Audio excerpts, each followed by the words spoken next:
নবী সময় বললেন বাবা সাহাবীরা আমি নবী মুহাম্মদ যদি কারোর মনে কোনো দুঃখ ব্যথা দিয়ে থাকে আল্লাহর রাস্তায় তোমাদের মনে দুঃখ ব্যথা গলিয়া আমায় maaf করে দাও সব সাহাবে کرامগণেরা বললেন না ইয়া রাসূলুল্লাহ ইয়া হাবিবাল্লাহ হুজুর আপনার এত সুন্দর আচার আচরণ এত সুন্দর ব্যবহার না না না আপনার আচরণে আমরা জীবনে কেউ কোনোদিন দুঃখ পাই না ইয়া রাসূলুল্লাহ আমাদের আচার আচরণে আপনি যদি দুঃখ কষ্ট পেয়ে থাকেন আল্লাহর রাস্তায় আপনি আমাদের maaf করে দিন আল্লাহর নবী বলেন বাবা সাহাবীরা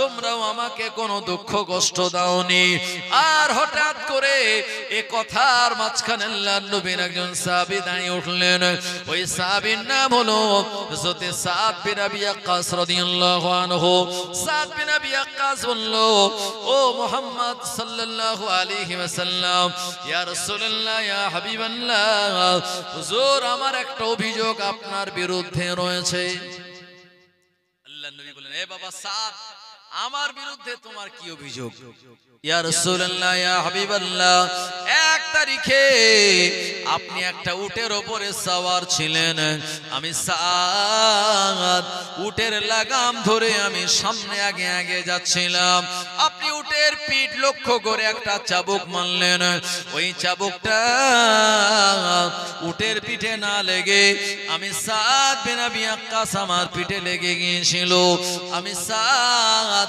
আপনার উপরে আমি সেই প্রতিশোধ নিতে চাই এই কথাটা যখনই বললো আল্লাহ নবী সাহাবীরা সবাই খেপে গেল সবাই রেগে গিয়ে বললেন সাদ তোমার কি মাথা খারাপ হয়ে গেল নাকি এ সাদ তুমি কি মুনাফিক হয়ে গেলে আল্লাহ নবীর শরীর অসুস্থ আল্লাহ নবী বিমারির ভিতরে আর তুমি বলছো আল্লাহ নবীর এগেইনস্টে প্রতিশোধ নেবে তুমি কি মুনাফিক হয়ে গেলে আল্লাহ নবীর সাহাবায়ে کرامগণেরা সাদ বিন আবি ওয়াক্কাসের বিরুদ্ধে যখন বিষোদ্গার করতে লাগলো আল্লাহর নবী বলেন আমার সাহাবীরা আমার সাদ বিন আবি ওয়াক্কাসের বিরুদ্ধে তোমরা কিছুই বলো না আল্লাহর নবী তানাকে কাছে ডেকে নিয়ে বললেন এ আমার সাহাবীরা আমার সাদ বিন আবি ওয়াক্কাসের হাতে একটা চাবুক দাও ওই চাবুকটা নিয়ে আমি নবী আমার পিঠের উপরে আঘাত করে আমার উপরে প্রতিশোধ নিয়ে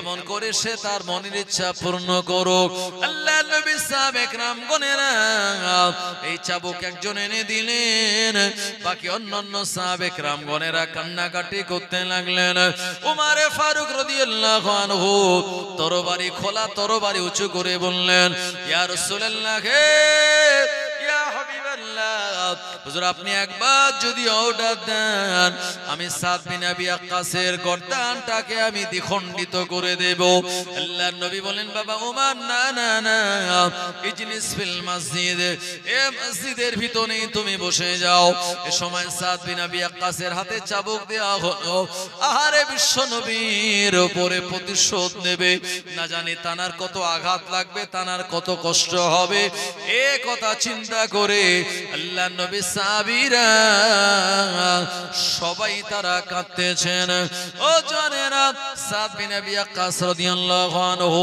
আল্লাহর নবীকে বললেন ইয়া রাসূলুল্লাহ ইয়া হাবিবাল্লাহ হুজুর যেদিন আপনি আমার উটের উপরে আমার পিঠে চাবুক মেরেছিলেন ওই দিন আমার শরীরে কোনো জামা পাঞ্জাবি ছিল না হুজুর আপনার গায়ের পাঞ্জাবি জুব্বাটা আপনি খুলে ফেলুন এই কথাটা যখনই বলল আল্লাহর নবী সাহাবীরা ঝরঝর করে কাঁদতে লাগলেন আরে বিশ্ব নবীর উপরে যদি আঘাত করে আল্লাহর নবীর কত কষ্ট হবে কত লাগবে কিয়ামতের দিন আল্লাহ তাআলার দরবারে আমরা কি জবাব দেব ও মুরব্বিয়ান বাবাজি গণেরা সোনা মানিকেরা আমার মায়েরা বোনেরা এই সময় আল্লাহর নবী কষ্ট করে নিজের গায়ে জুব্বা মোবারক যখনই তিনি খুলে ফেললেন সাদ বিন আবি ওয়াক্কাস রাদিয়াল্লাহু আনহু আর ওই হাতে চাবুকটা নিয়ে দৌড়ে গিয়ে আল্লাহর নবীর কদম মোবারকের উপরে রেখে দিয়ে আল্লাহর নবীকে পিছন দিক দিয়ে জড়িয়ে ধরে বিশ্ব নবীর ডান কাঁধের নিচে মোহরে নবুয়ত ছিল ওই মোহরে নবুয়তে মোহাব্বতের সঙ্গে চুমা দিতে লাগলো। আরো জোরে বলুন সুবহানাল্লাহ। ও মুসলমান ভাইরা আমার, এই দৃশ্যটা দেখার পরে সঙ্গে সঙ্গে মদিনার মসজিদের চিত্রটা পাল্টে গেল। আল্লাহর নবী সাহাবে کرامগণেরা মারহাবা মারহাবা মারহাবা মারহাবা ইয়া সাদ বিন আবি ওয়াক্কাস বলে সম্বোধন করতে লাগলো। ও মুরব্বিয়ান বাবাজি গণেরা, এই সময় আল্লাহর নবীর কাছে সাদ বিন আবি ওয়াক্কাস রাদিয়াল্লাহু আনহু এসে বললেন, হুজুর আপনি আমার বেয়াদবি মাফ করুন। আল্লাহর নবী বললেন, এ বাবা সাদ, এমনটা তুমি আমার সঙ্গে কেন করলে? সাদ বিন আবি ওয়াক্কাস রাদিয়াল্লাহু আনহু বললেন, হুজুর আমি আপনার নুরানি জবান মোবারকে শুনেছি, আমি এমন করে আপনার নুরানি জবান মোবারকে শুনেছি, আপনার মোহরে নবুয়তে একবার চুমা দিতে পারলে তার জন্য জাহান্নামের আগুন আমার আল্লাহ হারাম করে দেবেন। আমি সাদ অনেকবার সুযোগ নিয়েছি, না না না, সুযোগ আমি সঠিকটা পাই না। ইয়া রাসূলুল্লাহ, হে ইয়া হাবিবাল্লাহ, মনের ইচ্ছা ছিল আপনার মোহরে নবুয়ত একবার চুমা দেব, এজন্যই পন্থা অবলম্বন করে আমি আমার মনের স্বাদ মিটিয়ে দিয়েছি, হুজুর আপনি আমার বেয়াদবি মাফ করুন। আল্লাহর নবী বললেন, আমার সাহাবীরা তোমরা সাক্ষ্য থাকো, আবার সাদ বিন আবি ওয়াক্কাস আল্লাহর জান্নাতি জান্নাতি জান্নাতি। আল্লাহর নবী সাহাবে کرامদের আদর্শ মোহাব্বত, নবীর উপরে ভালোবাসা এমনটা ছিল। সেই জন্য বিশ্ব নবী বলেছেন, আসহাবিকান নুজুম বিআইয়িহিম ইক্তাদাইতুম ইহতাদাইতুম। আমার সাহাবে کرامগণেরা হলো আকাশের নক্ষত্রের সমতুল্য, যে যার অনুসরণ করবে আল্লাহ পাক তাকে হেদায়েত নসিব করে দেবে। জোরে হবে না ভাই আমার? এই আশারায়ে মুবাশশারা 10 জন সাহাবে کرامদের ভিতরে এই সাদ বিন আবি ওয়াক্কাস রাদিয়াল্লাহু আনহু ছিলেন একজন অন্যতম। একটু প্রাণ খুলে দরুদ শরীফ, আল্লাহুম্মা সাল্লি আলা সাইয়্যিদিনা ওয়া আলা আলি সাইয়্যিদিনা।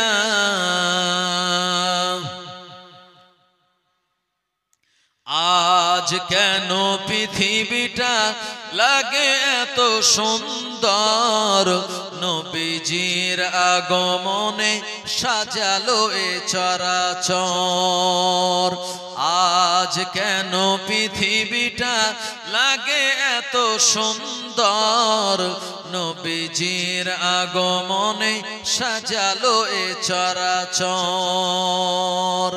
চারিদিকে নবরূপে করে ধারা ঝলমল, সেই রূপ দেখে হয় আখিদয় সুশীতল, আখিদয় সুশীতল। গুঞ্জনে মুখরিত গোটা মরু প্রান্তর, নবীজির আগমনে সাজালো এ চরাচর। ফুলকলি দুলে দুলে সুগন্ধ ছড়ায়, মৌমাছি দলে দলে মারহাবা কয়, মারহাবা কয়। কেটে গেছে গৌতশীত হলো সবে উজালা, নবীজির আগমনে সাজালো এ চরাচর। আজ কেন পৃথিবীটা লাগে এত সুন্দর, নবীজির আগমনে সাজালো এ চরাচর। দাদু মুতালিব তাই খুশিতে মন ভরায়, বারে বারে ছুটে যায় শিশু নবীর আঙিনায়, শিশু নবীর আঙিনায়। ঝলমল করিতেছে আমিনার কুঁড়ে ঘর, ঝলমল করিতেছে আমিনার কুঁড়ে ঘর, নবীজির আগমনে সাজালো এ চরাচর। আল্লাহুম্মা সাল্লি আলা সাইয়্যিদিনা মাওলানা মুহাম্মদ ওয়া আলা আলি সাইয়্যিদিনা। ও জওয়ানেরা, যুবকেরা, আল্লাহর নবীর একজন তাবী ছিলেন। এই তাবী ওই ব্যক্তিটার নাম হলো হযরতে ওয়াইস আল কারনী রাহমাতুল্লাহ আলাইহি। জওয়ানেরা, যুবকেরা, আল্লাহর নবীর সমসাময়িক যুগের মানুষ ছিলেন, কিন্তু আল্লাহর নবীর সঙ্গে তিনি ডাইরেক্ট সরাসরি দিদার করতে পারেন নাই। তার কারণ হলো দুনিয়া জমিনে তার এক বৃদ্ধা মা ছিল। ওই মায়ের সেবা যত্ন করতে গিয়ে, মায়ের খেদমত করতে গিয়ে ওয়াইস আল কারনী তিনি আল্লাহর নবীর সঙ্গে ডাইরেক্ট সরাসরি দেখা করতে পারেন নাই। কিন্তু অন্তরে অন্তরে আল্লাহর নবীকে এত ভালোবাসলেন, মহব্বত করলেন। ও জওয়ানেরা, যুবকেরা, ওহদের ময়দানে এমন করে 625 খ্রিস্টাব্দে ওহদের ময়দানে আল্লাহর নবীর দুটি রুবাইদা যখন শহীদ হয়ে গেল, ওয়াইস আল কারনী তার কানে যখন আওয়াজটা গেল, আল্লাহর নবী পাকের ভালোবাসায়, মহব্বতে নিজের মুখের সব দাঁতগুলি তিনি ভেঙে দিয়েছিলেন। আল্লাহর নবীর মহব্বতে, ভালোবাসায়। ও মুসলমান ভাইরা আমার, জওয়ানেরা, যুবকেরা, আল্লাহর নবী ইন্তেকালের পূর্ব মুহূর্তে হযরতে ওমরে ফারুক, হযরতে আলী কাররামাল্লাহু ওয়াজহু তানাদেরকে ডাক দিয়ে বললেন, এ বাবা ওমর, এ আমার সাহাবী আলী, আমার ওফাতের পর, আমার ইন্তেকালের পর আমার এই জুব্বাটা করণ দেশের অধিবাসী ওয়াইস আল কারনীর কাছে পৌঁছে দিও। ওমরে ফারুক হযরতে আলী বললেন, ইয়া রাসূলুল্লাহ, ইয়া হাবিবাল্লাহ, হুজুর আপনার অনেক নিকটবর্তী সাহাবে کرامগণেরা রয়েছেন, এই জুব্বাটা তানারা পাওয়ার অধিকারী, তানারা দাবি রাখেন।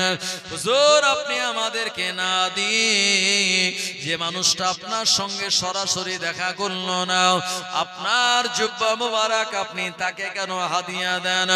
আল্লাহর নবী বললেন, বাবা ওমর, ও আমার আলী, শুনে রাখো, দূর থেকে আমার ওই উম্মত আমায় এত ভালোবেসেছে, মহব্বত করেছে, আমি রাসূলুল্লাহ তার ভালোবাসার প্রতিদান হিসাবে এই জুব্বাটা হাদিয়া দিলাম। জোরে বলুন।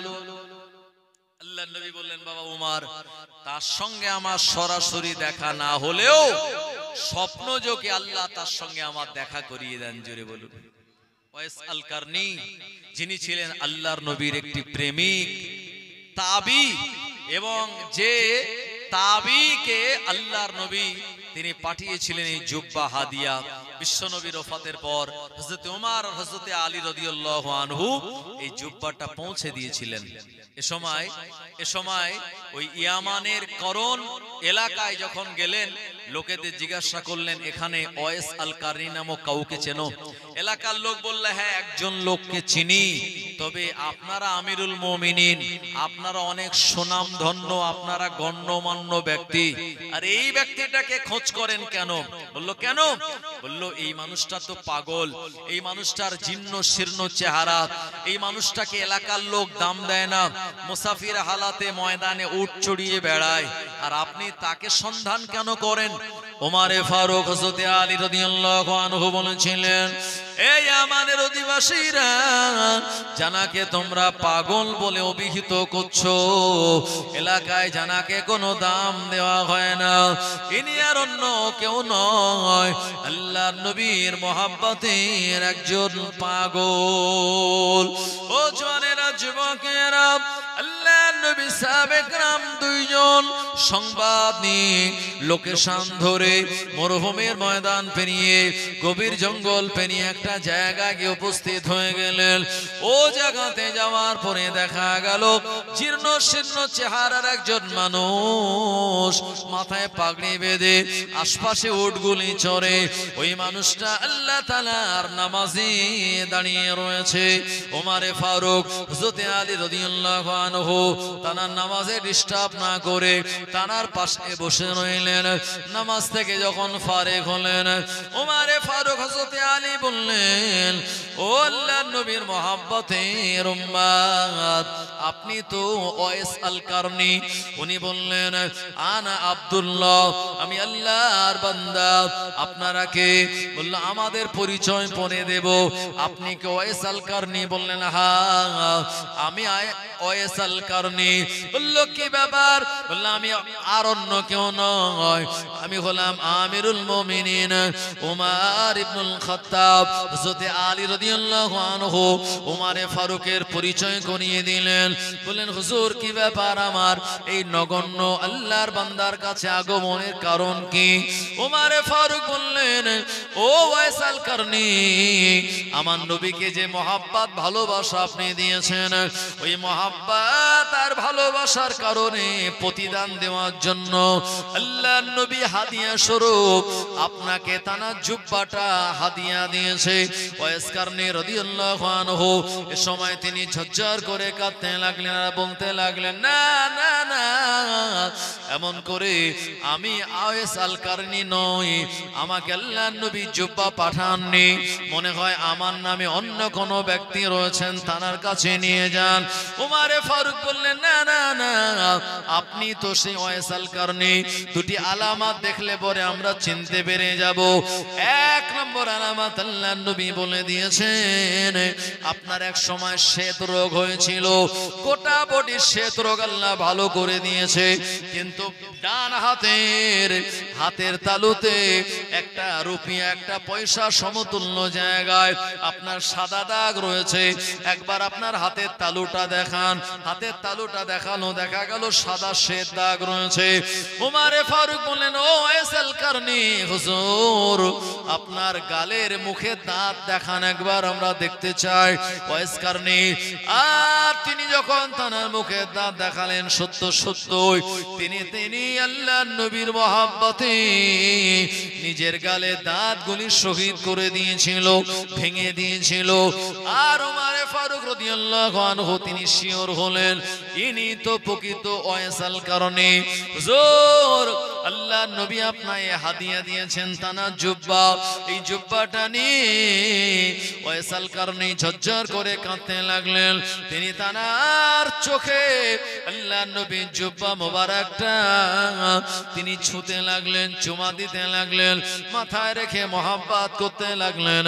জওয়ানেরা, যুবকেরা, উমরে ফারুক বললেন ও ওয়াইস আল কারনি, এই জুব্বাটা দিয়েছেন আল্লাহর নবী বলে পাঠিয়ে দিয়েছেন আপনি যেন উম্মতে মুহাম্মাদীর ভিতরে যারা গুনাহগার উম্মত তাদের জন্য একটু দোয়া চান, আল্লাহর নবী বলে পাঠিয়ে দিয়েছে। ওয়াইস আল কারনি এ সময় দেরি না করে আল্লাহর নবীর সেই ওয়াদা পালন করার জন্য, আল্লাহর নবী যে আশা করেছেন সেটাকে পূর্ণ করার জন্য উনি আল্লাহর নামাজের সিজদার ভিতরে গিয়ে উম্মতের নাজাতের জন্য আল্লাহ তাআলার দরবারে দোয়া করা শুরু করে দিয়েছিলেন। একবার প্রাণ খুলে বলুন সুবহানাল্লাহ। এই ওয়াইস আল কারনির মাজার বর্তমানে ওমানের সালালা বলে একটা জায়গা আছে, ওমানের সেই সালালা একটা পাহাড়ি এলাকায় ওয়াইস আল কারনির মাজার আজও সেই জায়গায় অবস্থিত। মানুষেরা যায় তানার এই রাসূল প্রেমিক এই মানুষটার তানার মাজার জিয়ারত করে আসে। জওয়ানেরা, যুবকেরা, এনারা হলেন আল্লাহর নবীর মহব্বতে ইশকে দেওয়ানা হয়ে নিজের গালের দাঁত পর্যন্ত ভেঙে দিয়েছিলেন। চিন্তা করুন জওয়ানেরা, যুবকেরা, কিন্তু আল্লাহর নবীর দরবারে যাননি, কারণ হলো তানার বৃদ্ধা মা কষ্ট পাবে, মা অসুস্থ চলে গেলে না জানি মায়ের কষ্ট হবে, তাকলিফ হবে। এই মায়ের সেবা করার জন্য এক মুহূর্ত তানারা কমতি করেননি। এজন্য আল্লাহ পাক এই মর্যাদা দিয়েছেন তানার মায়ের দোয়ায়। একবার জোরে হবে না সুবহানাল্লাহ। মা তো जन्नत का फूल है, प्यार करना आपका उसूल है, दुनिया का हार मोहब्बत फजूल है, माँ बाप की हार दुआ अल्लाह की दरबार में कबूल है, माँ को नाराज करना इंसान तेरी भूल है, और माँ की कदम की मिट्टी जन्नत का धूल है। जोरे बोलन सुबहानल्लाह। আল্লাহর নবী বলেছেন আল জান্নাতু তাহতা আকদামুল উম্মাহাত, মায়ের কদমের তলায় সন্তানের জান্নাত। একবার জোরে হবে না বাবু? ভাই আমার, কওমে বনি ইসরাইলের ভিতরে একজন লোক ছিল, লোকটার নাম হলো জুরাইজ। কি নাম বললাম বাবু? লোকটার নাম হলো জুরাইজ। এই জুরাইজ কওমে বনি ইসরাইলের একজন লোক। এই লোকটা তিনি তানার এলাকায় একটা নির্জন প্রান্তরে গিয়ে একটা মাটির ঘর বানিয়েছিল। সেখানে গাছের কিছু ডালপালা দিয়ে একটা ছিটে বেড়ার ঘর বানিয়েছিল। সেই ঘরে ইবাদত গৃহ বানিয়ে তাতে ইবাদত বান্দেগি করত। জুরাইজ হলো আল্লাহর নেক বান্দা। একদিন আম্মা জুরাইজের তৈরি করা ঘরের পাশে এসে ডাক দিয়ে বলল, এ আমার বেটা জুরাইজ। জুরাইজকে যখন ডাক দিয়েছে, জুরাইজ তখন আল্লাহ তাআলার নামাজে দণ্ডায়মান। মনে মনে জুরাইজ চিন্তা করলো, একদিকে আল্লাহর নামাজ আর একদিকে আমার মায়ের আহ্বান, আমি কোন কাজটা করি, কোনটা ছাড়ি, কোনটায় জবাব দেই?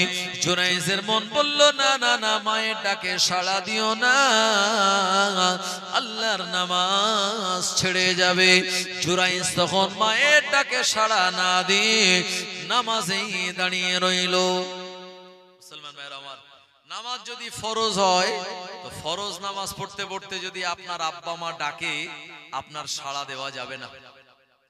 আর যদি নামাজটা নফল হয়, তাহলে আপনার পিতামাতা যদি ডাকে, তাহলে নফল নামাজ ছেড়ে দিয়ে আপনার পিতামাতার ডাকে সাড়া দেওয়া, এটাই হলো আপনার দায়িত্ব, এটাই হলো শরীয়তের মসলা। ভাই আমার, ফরজ নামাজে সেজদার ভিতরে গিয়ে আপনি সুবহান রাব্বিয়াল আলা ছাড়া অন্য কথা বলতে পারবেন না। আর ওয়াজিব নামাজেও নয়, সুন্নাত নামাজেও নয়, কিন্তু নফল নামাজে সেজদায় গিয়ে আপনি মোনাজাত করতে পারেন। আপনার মনের যা ইচ্ছা আল্লাহকে নফল নামাজে সেজদায় গিয়ে বলতে পারেন। এটা হলো শরীয়তের মসলা। তো যাই হোক, জুরাইজ কিন্তু নফল নামাজ পড়ছিল, মা ডাকলো, মায়ের ডাকে সাড়া না দিয়ে নামাজেই দাঁড়িয়ে রয়েছে। জওয়ানেরা, যুবকেরা, আবার দ্বিতীয় দিন জুরাইজের আম্মা জুরাইজের ইবাদত গৃহের কাছে সে ডাক দিয়ে বলল, এ আমার বেটা জুরাইজ। কিন্তু না না না, মায়ের ডাকে জুরাইজ সাড়া দিল না। জুরাইজ তখন আল্লাহর ইবাদতে মগ্ন ছিল। ও মুসলমান ভাইরা আমার, মা দ্বিতীয় দিনও মনটা খারাপ করে বেটার কাছ থেকে বিদায় নিল। তৃতীয় দিন আবার আম্মা জুরাইজকে পাওয়ার জন্য, একটু জুরাইজের সঙ্গে কথা বলার জন্য আবার জুরাইজের ইবাদত গৃহে এসে ডাক দিল, এ আমার বেটা জুরাইজ। কিন্তু না না না, তখনও জুরাইজ কিন্তু আল্লাহর নামাজের ভিতরে ছিল। ও মুসলমান আমার, এই তিনবার ডেকে যখন মা সাড়া পেল না, এ সময় জুরাইজের মা বরদোয়া করে বলল, ও রব্বুল আলামিন, আল্লাহ, কোন পতিতা বেশ্যা মহিলার সঙ্গে আমার বেটার দর্শন না হওয়া পর্যন্ত আমার বেটার যেন ইন্তেকাল না হয়। মা বরদোয়া করে দিয়েছে, আল্লাহ তিনবার ডেকেছি, আমার ডাকে সাড়া দেয়নি। আমি মা হয়ে বলি, পতিতা বৃত্তি করা কোন মহিলার মুখ না দেখা পর্যন্ত আমার জুরাইজের যেন মৃত্যু না হয়। আচ্ছা বলুন, আমরা যারা হুজুর, ইমাম, মুয়াজ্জিন, আমাদের দোয়া কবুল হতেও পারে, নাও পারে, কোনো গ্যারান্টি নেই। আর পিতামাতার দোয়া আল্লাহর দরবারে কবুল হবে 100% গ্যারান্টি দিয়েছেন বিশ্ব নবী। জোরে বলুন সুবহানাল্লাহ। জোরে হবে না ভাই আমার? তো ওই জুরাইজ যে জায়গায় ইবাদত বান্দেগি করত, ওই এলাকায় একটা রাখাল ছিল। সে জঙ্গলে, মাঠে, মরুভূমির ময়দানে আপনার উট আর বকরিগুলো চড়িয়ে চড়িয়ে বেড়াতো। বেশ কয়েক বছর পেরিয়ে গেল। এ সময় ওই এলাকার একজন আপনার সুন্দরী মহিলা, যে মহিলাটা দেহ ব্যবসা করে, এ মহিলাটা জুরাইজের ইবাদত গৃহের কাছে গেল এবং সেখানে গিয়ে তার মনটাকে তার দিকে আকর্ষণ করানোর জন্য অনেক রকম ছলনা করলো। ও মুসলমান আমার, জুরাইজ যেহেতু আল্লাহ তাআলার নেক বান্দা, এরকম একজন বেপরদা মহিলার আহ্বানে জুরাইজ সে সাড়া দিল না। ও জানেরা, অনেকভাবে চেষ্টা করার পরে ওই মহিলা যখন জুরাইজ নামক কওমে বনে ইসরাইলের আল্লাহর নেক বান্দার কাছে পরাজয় হয়ে গেল, এ সময় ময়দানে ঘুরে বেড়ানো এক রাখালের সঙ্গে ব্যভিচার করলো, জিনা করলো।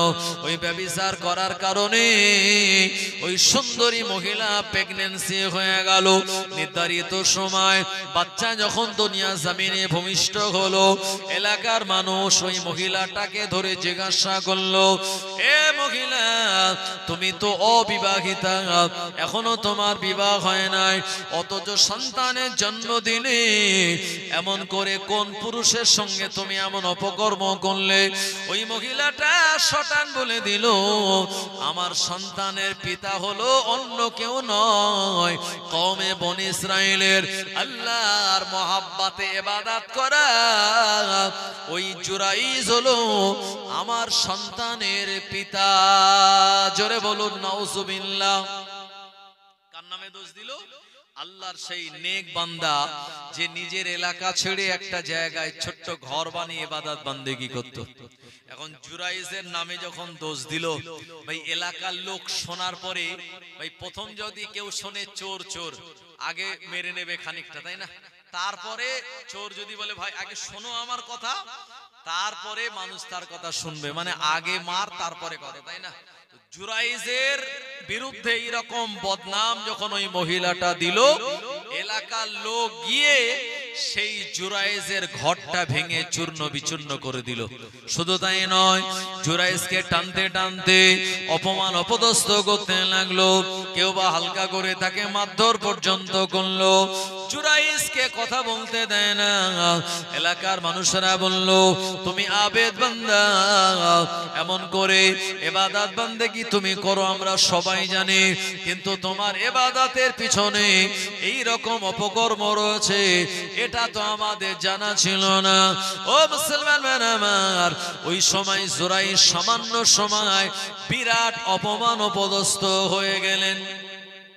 জুরাইজ বলছেন, এই দাঁড়াও, তোমরা যে আমায় মারছো, যে আর ওই মহিলাটার কথা তোমরা বিশ্বাস করে নিয়েছো, আমি যেটা বলছি আমার কথা বিশ্বাস করছো না, ঠিক আছে, আমার কথা বিশ্বাস করা লাগবে না, আর মহিলাটার কথাও বিশ্বাস করো না।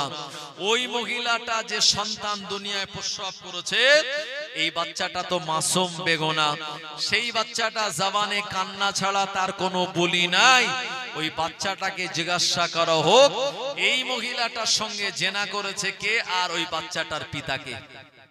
এই সময় জুরাইজ কওমে বনি ইসরাইল আল্লাহর নেক বান্দা, উনি চলে গেলেন ওই মহিলার যে বাচ্চা তার কাছে, সেখানে গিয়ে বাচ্চাটার পাঁজরে একটা হালকা করে খোঁচা দিলেন, দিয়ে বলেন, আল্লাহর বান্দা, এ আল্লাহর বান্দা, একবার তুই বল তোর মায়ের সঙ্গে কে জিনা করেছে আর তোর পিতাই বাকি? সঙ্গে সঙ্গে বাচ্চাটা জবান খুলে গিয়েছিল। ও বাচ্চাটা জবানে আওয়াজ দিয়ে বলল, আমার পিতা হলো অমুক রাখাল। যে জুরাইজের ওই ঘরে আসা যাওয়া করত, ওই রাখাল হলো আমার পিতা, আর আমার মায়ের সঙ্গে রাখালি জিনা করেছে। সঙ্গে সঙ্গে এ বাচ্চাটার জবানের কথা কওমে বনি ইসরাইলের সব মানুষেরা মেনে নিল। এরা বলল, না না, বাচ্চাটা মিথ্যা বলে না, সত্যি তো, জুরাইজের কোনো দোষ নাই। এলাকার মানুষেরা তাড়াতাড়ি গিয়ে জুরাইজের কপালে চুমা খেতে লাগলো। ও মুরব্বিয়ান বাবাজি গণেরা, জুরাইজের কপালে চুমা খেতে লাগলো, তাকে মহাব্বত করতে লাগলো। জুরাইজকে তারা আল্লাহর প্রকৃত বান্দা বলে বিশ্বাস করে নিল। জুরাইজের সময় জুরাইজকে তারা বলেছিল, ও জুরাইজ, আপনি যদি বলেন আপনার জন্য সোনার একটা ইবাদত গৃহ আমরা বানিয়ে দেব। জুরাইজ বলল, না না না, আমার জন্য সোনার ইবাদত গৃহ বানাতে হবে না, পুনরায় আমার জন্য একটা মাটির ঘর বানিয়ে দাও, যেখানে আমি ইবাদত করব।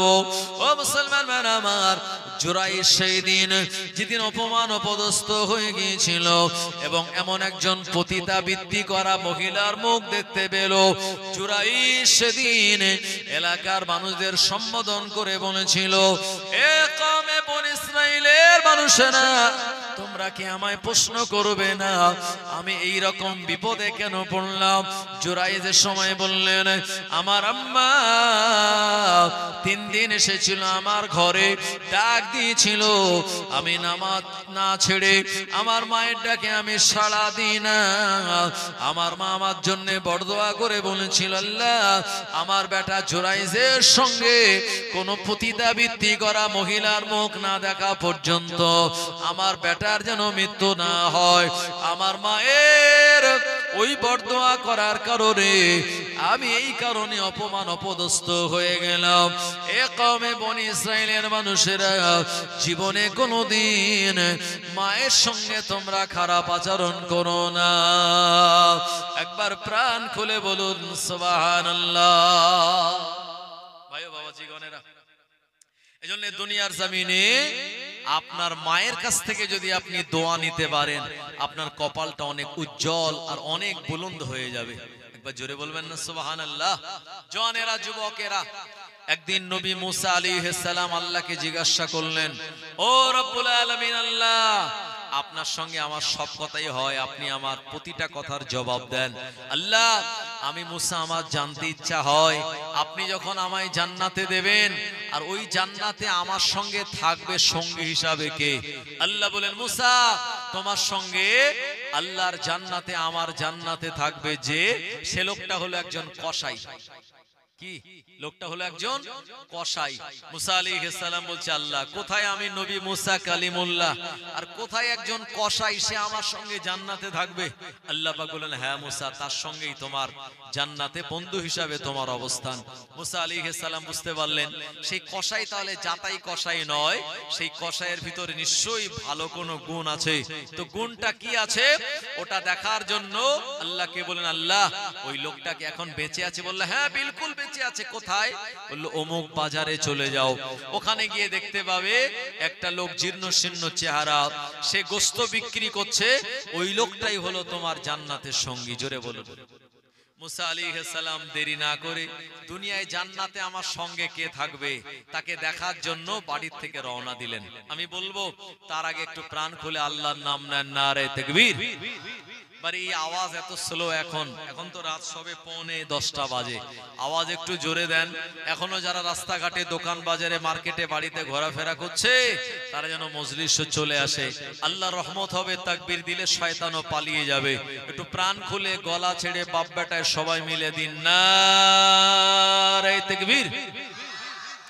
সিলসিলায়ে হক মুজাদ্দিদে জামান, মুজাদ্দিদে জামানের সিলসিলা ঝুজুরগাছা গ্রামে ইসালে সওয়াব, নারে তাকবীর।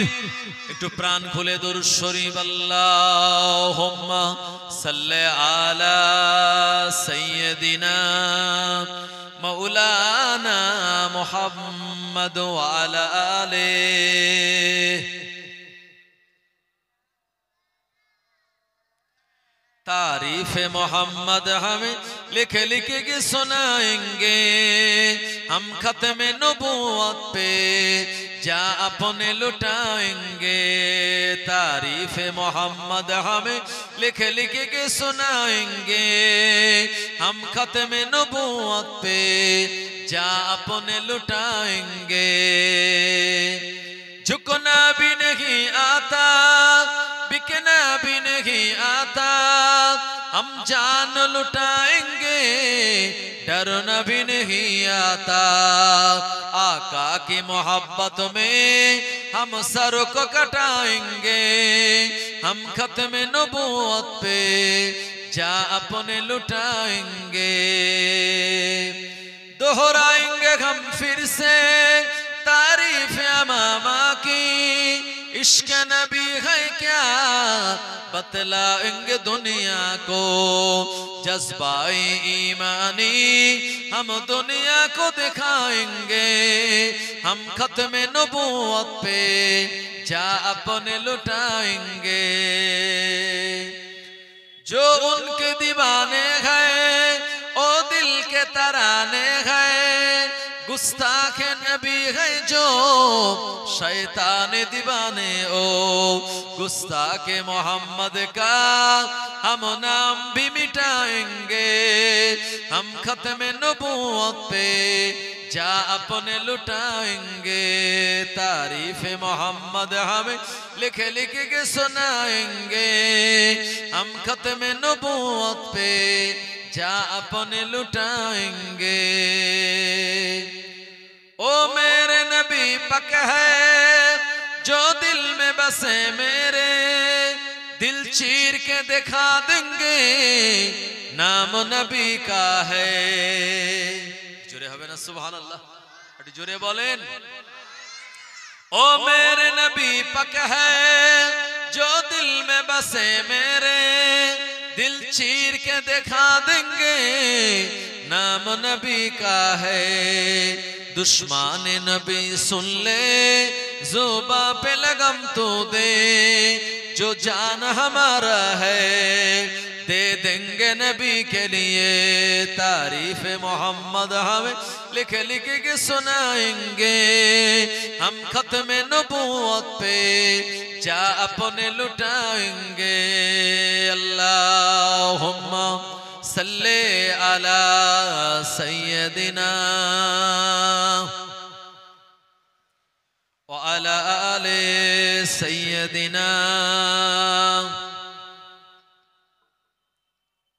भाई बाबा जी गणेरा যে কথা বলছিলাম নবী মুসা আলাইহিস সালাম গুটি গুটি পায়ে সেই মার্কেটে চলে গেলেন ওখানে গিয়ে দেখতে পেলেন একজন লোক সে উবু হয়ে বসে সে গোশত বিক্রি করছে কাস্টমার তার কাছ থেকে গোশত নিচ্ছে ভাই আমার সাধারণত কসাই যারা হয় আমাদের ধারণা কসাই মানে তাদের খুব রাগ কসাই মানে তাদের মনে দয়া মায়া ভালোবাসা নাই ভাই আমার তো এরকম একটা কসাই মুসা নবীর জান্নাতের সঙ্গী হবে লোকটার কি ভালো কাজ আছে দেখার জন্য ওখানে গেলেন আল্লাহ তাআলার প্রিয় নবী মুসা কালিমুল্লাহ আলাইহিস সালাম ওই মার্কেটে গিয়ে দেখতে পেলেন দলে দলে মানুষেরা ওই আপনার কসাইয়ের কাছ থেকে গোশত নিয়ে তারা বাড়ির পথে রওনা হয় গোশত তখন অল্প অবশিষ্ট রয়েছে এমন করে কাস্টমার রয়েছে কিন্তু না না না অল্প গোশতটা বিক্রি না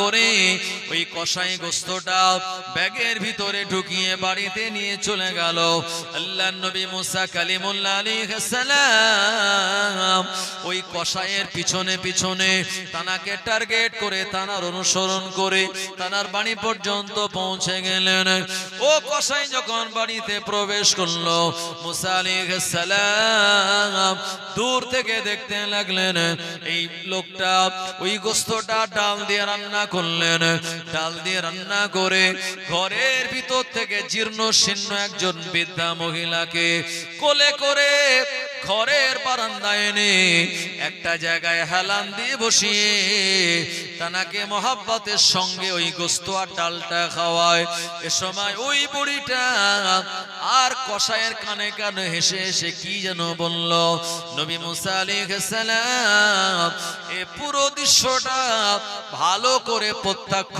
করে ভালো করে দেখে খাওয়ানো যখন শেষ হয়ে গেল ওই কসাইকে ডাক দিয়ে বলল এ কসাই তুমি আমার কাছে একবার আসো আর আমার মনের কোণে দুটো প্রশ্ন দুটি জবাব দিয়ে দাও এ সময় মুসা আলাইহিস সালাম নিজের পরিচয় তিনি গোপন রাখলেন পরিচয় বললেন না কসাইকে জিজ্ঞাসা করলেন এ কসাই তুমি গোশতটা বিক্রি না করে বাড়িতে নিয়ে চলে আসলে আর গোশতটা নিজ হাতে রান্না করে যে বৃদ্ধা মহিলাকে খাওয়ালে ওই মহিলাটা তোমার সম্পর্কে কে হয় আর আমার দ্বিতীয় নম্বর প্রশ্ন হলো ওই মহিলাটা তোমার কানে কানে কি যেন বলল এই কথাটা শুনে তুমি মুচকে হাসলে কথাটা কি একবার আমায় শুনিয়ে দাও কসাই নবী মুসাকে চেনে না ওই কসাই বলেছিল এ আল্লাহর বান্দা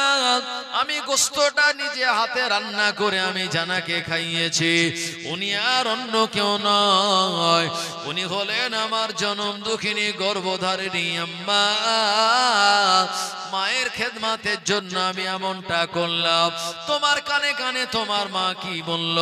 কসাই বলল, আমি আমার মায়ের বড় খেদমাত করি। আমার আম্মা আমার খেদমাতে খুশি হয়ে আল্লাহ রাব্বুল আলামিনের কাছে আমার জন্য দোয়া করে বললেন, ও রাব্বুল আলামিন আল্লাহ, আমি আমার বেটার খেদমাতে খুশি হয়ে গিয়েছি। আল্লাহ, আপনি আমার বেটার এই খেদমাতকে কবুল করে নিয়ে আমি মা হয়ে দোয়া করি, আল্লাহ আপনি আমার বেটাকে এ জামানার নবী মুসা কালিমুল্লাহ আলাইহির সঙ্গে আল্লাহর দয়ার জান্নাতে বন্ধু হিসাবে অবস্থান করাবেন। মায়ের এই কথা শুনে আমি মুচকে হাসলাম। মা আমার আবেগে দোয়া করলো, মায়ের দোয়া মনে হয় কবুল হবে না। কথাটা শুনে নবী মুসা কালিমুল্লাহ আলাইহিস সালাম তিনি ঝরঝর করে চোখের পানি ফেলে বললেন, এ কসাই, তোমার মা যে দোয়া করে দিয়েছে ওই দোয়াটা আল্লাহ তাআলার দরবারে কবুল হয়ে গিয়েছে। আমি তোমার সামনে দাঁড়িয়ে দাঁড়িয়ে কথা বলি, আমি আর অন্য কেউ নয়, আমি হলাম এ জামানার নবী মুসা কালিমুল্লাহ, আর তুমি হবে আমার জান্নাতের সঙ্গে। তোমার এই মায়ের খেদমত আল্লাহর দরবারে এত পছন্দ হয়েছে, আমার আল্লাহ তোমার এই খেদমতটাকে কবুল করে নিয়েছে। জোরে হবে না ভাই আমার? আল্লাহু আকবার, আল্লাহু আকবার, আল্লাহু আকবার। ভাই ও বাবাজি গণেরা, সুতরাং দুনিয়াতে অনেকের মা আজ আর নেই, বিদায় নিয়ে চলে গিয়েছে। অনেকের মা হায়াতে আছে। আমি আপনাদেরকে বলবো, সেই আম্মা জানের খেদমত একটু করুন, মাকে ভালোবাসুন, মহাব্বত করুন, মায়ের সেবা যত্ন করুন, আল্লাহ পাক আপনার তাকদীর নসিব খুলে দেবে। পীরানে পীর দস্তগীর গাউসুল আজম বড় পীর আব্দুল কাদির জিলানী আল বাগদাদি হুজুর এমনি এমনি তিনি বড় পীর হন নাই, তানার মায়ের দোয়া তানার সঙ্গে ছিল। ফুরফুরা শরীফের মুজাদ্দিদে জামান আলা হযরত দাদা হুজুর পীর কেবলা রাহমাতুল্লাহ আলাইহি এমনি এমনি তিনি মুজাদ্দিদ হন নাই। এমন করে তানার আম্মা জান মুহাব্বাতুন নিসা, তানার আন্তরিক দোয়া মুজাদ্দিদে জামানের সঙ্গে ছিল। বশিরাত আল্লামা এমনি এমনি বশিরাত আল্লামা হন নাই, তানার মায়ের দোয়া তানার সঙ্গে ছিল। ও মুসলমান ভাইরা আমার, জওয়ানেরা, যুবকেরা, এই দুনিয়ার জমিনে যত ওলিয়া ওলিয়া আল্লাহর নেক বান্দারা দুনিয়াতে ভাইরাল হয়েছেন, ফেমাস হয়েছেন, সবার পিছনে মায়ের দোয়া কাজ করেছে। কথা ঠিক বললাম না ভুল বললাম? ভাই ও বাবাজি গণেরা, বিয়ের আগে দেখা যায় মায়ের সঙ্গে ভালো আচরণ করে, বিয়ের পরে সেই মায়ের সঙ্গে আর ভালো আচরণ করে না। অনেকে, অনেক সন্তানের আছে, তবে এই এলাকার ছেলেরা ভালো মাশাআল্লাহ, তারা এরকম করে না। ভাই আমার, অনেক স্ত্রীর কথা শুনে মায়ের সঙ্গে গালমন্দ করে, খারাপ আচরণ করে। আমি জোড়হাত করে বলে যাব, যে মা আপনাকে গর্ভে ধারণ করেছিল, 2.5 বছর আপনাকে দুধ পান করিয়েছে এবং আপনার সুখে দুঃখে আপনার পাশে থেকেছে, সেই মায়ের সঙ্গে ভালো আচরণ করুন, আল্লাহ আপনার হায়াতে বরকত দেবে। আর আল্লাহর নবী শুনিয়েছেন, দুটো কাজ যদি আমার উম্মতেরা করতে পারে, তাদের হায়াতটাকে অনেক লম্বা করে দেওয়া হবে। 1 নম্বর হলো পিতামাতার সঙ্গে ভালো আচরণ, আর 2 নম্বর হলো মেহমান আত্মীয়দের সঙ্গে সুসম্পর্ক। এই দুটি ভালো কাজ যদি আপনার ভিতরে থাকে, ইনশাআল্লাহ আল্লাহ পাক আপনার হায়াতে কিসমতে বরকত দান করে দেবেন। একটু জোরে বলেন সুবহানাল্লাহ। আর একটু জোরে হবে না? জওয়ানেরা, যুবকেরা, ও নবীর উম্মতেরা, ফুরফুরা শরীফের মুজাদ্দিদে জামান আলা হযরত পীর কেবলা রাহমাতুল্লাহ আলাইহি এমন করে তিনি যখন এ দুনিয়া জমিনে আগমন করলেন, এ সময়টা ছিল ব্রিটিশ পিরিয়ড। তাকবীর দেন, নারে তাকবীর, জোরে তাকবীর দিয়ে বলেন নারে তাকবীর। বড় ভাই হযরত মাওলানা আলহাজ শাহনওয়াজ মন্ডল ফাতেহী সাহেব সিলসিলায়ে হক মুজাদ্দিদে জামান, নারে তাকবীর।